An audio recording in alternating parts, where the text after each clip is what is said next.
Sunshine, pasensya ka na kay Daddy. Alam ko madalas ako mawawala ngayon. Alang araw paglaki mo, ipapaliwanag ni Daddy sa'yo kung bakit. Mahal na mahal kita, anak.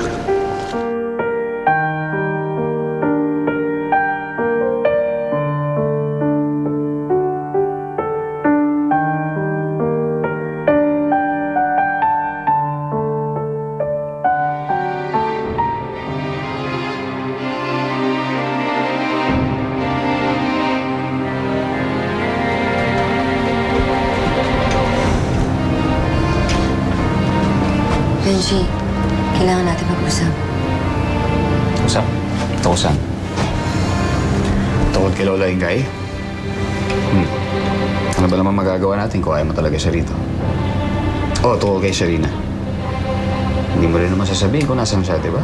Anong pag-uusapan natin? Kay Sunshine, pumunta kasi si Gimo dito kanina eh. Di ba ikaw naman nagsabi sa kanya na anak ito? Benji, natatakot ako. May karapatan siya dyan sa batang yan. Dahil siya ang tunay na ama. Okay.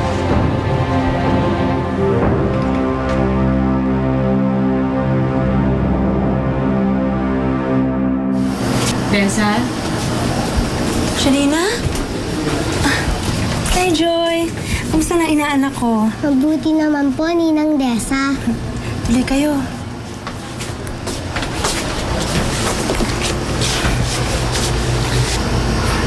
Dessa, alam ko hindi ito ang unang pagkakataon na tumuli kami dito. Nayaman ako pero wala na ako ibang mapupuntahan eh. Pwede ba na dito muna kami tumuli ni Joy? Ano pa't inaanak ko tong si Joy? Huwag na kayong mahiya. Salamat ah. Teka lang. Hindi na ako magpapaligoy-ligoy pa. Ano ba talaga nangyari sa inyo? Tsaka, nasa na yung magaling mong asawa? Wala, Dessa. Umalis na kami sa kanya eh. Hindi ko na kaya. Nahirapan na ako sa kanya, pati si Joy sinasaktan niya. Diyos ko, ano nangyari dyan kay Nelson? Hindi naman niya ganyan dati. Anong plano mo? Sa totoo lang, Dessa, hindi ko din alam, pero gusto ko sanang tumuli kay Tita Elsa, pero nahiya na rin ako eh. Naisip ko lang, mag-ipon muna ako, tapos alis kami ni Joy. Baka pwede mo rin sana kaming tulungan na kumuha lang kahit maliit na apartment.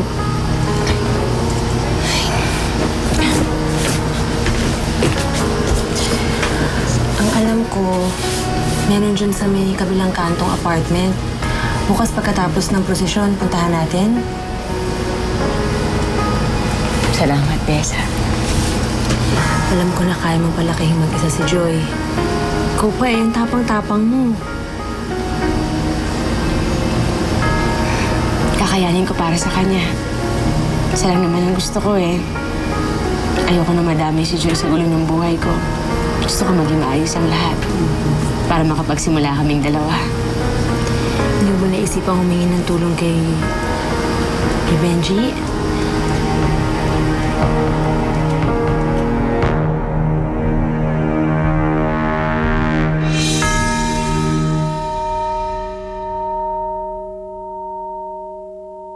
Tara, at rotonda na raw prosesyon.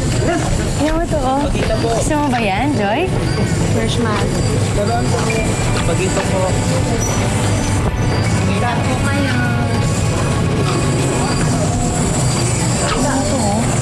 Nay, tingnan niyo po, Angel! Oo nga.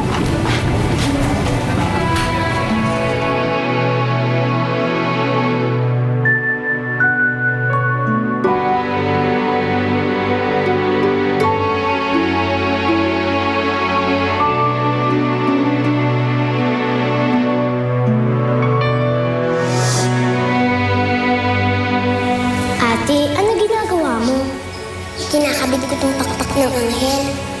Regalo to sa akin ni nanay. Gusto ko nga, pagbalik niya, buo na ito. Ito ba ang hinahanap mo? Pinaayos ko ang pakpak sa isa sa mga tauhan ko. Talaga po? Salamat po! Maraming salamat po talaga!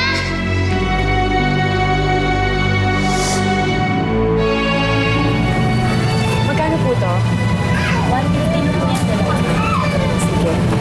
Bilhin ko na to. Kuha ko lang po tayo.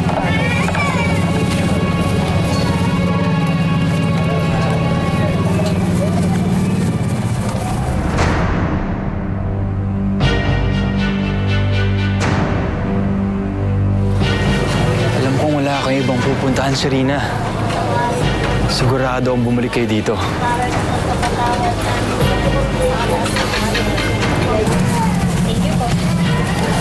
Anak, para sa'yo to.